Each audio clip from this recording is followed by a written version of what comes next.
Hello viewers, మీ భుక్తాయాసానికి స్వాగతం. వంకాయకి వరెన్నానికి విసుగుండకూడదు. అది మన పెద్దవాళ్ళు చెప్పిన సామెత.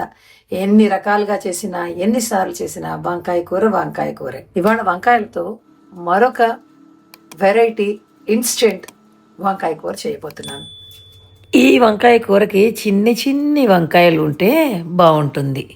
దానికి ముఖ్యంగా కావాల్సిన పదార్థం ఏమిటంటే పాత ఆవకాయ. ఈ ఆవకాయ ఉంటే ఇంకేం అక్కర్లేదండి. ఇప్పుడు కూరలకు వెళ్ళిపోదాం. ఇంకొక విషయం ఏమిటంటే, కొత్త ఆవకాయ సీజన్ స్టార్ట్ అయిపోతుంది. పాత ఆవకాయలు ఉండిపోతాయి.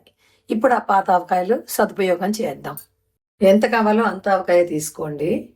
ఎన్ని వంకాయలకి ఎంత సరిపోతుంది అన్న సంగతి చూసుకుని, అలాగే ఈ ఆవకాయ ముక్క కూడా ఉడికించుకుని కూరతో పాటు తినచ్చు. చాలా టేస్టీగా ఉంటుంది.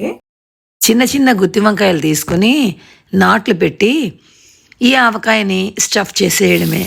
చేసాక మూకుడులో కొంచెంగా నూనె వేస్తే సరిపోతుంది. ఎందుకంటే ఆవకాయలో ఉన్న నూనె కొంచెం సేపు కూర ఉడికేసరికి బయటికి వస్తుంది.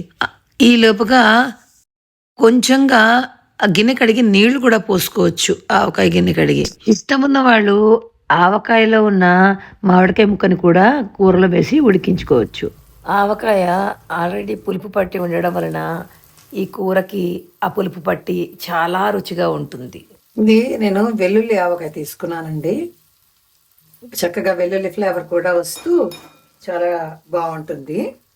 ఇప్పుడు ఈ ఆవకాయలో ఎక్కువగానే నూనె వేస్తాం కాబట్టి ఇందులో కూరలో కూడా నూనె తగ్గించే వేసుకోవచ్చు.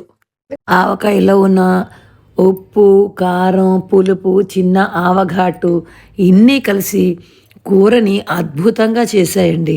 చాలా రుచిగా ఉంది ఈ కూర.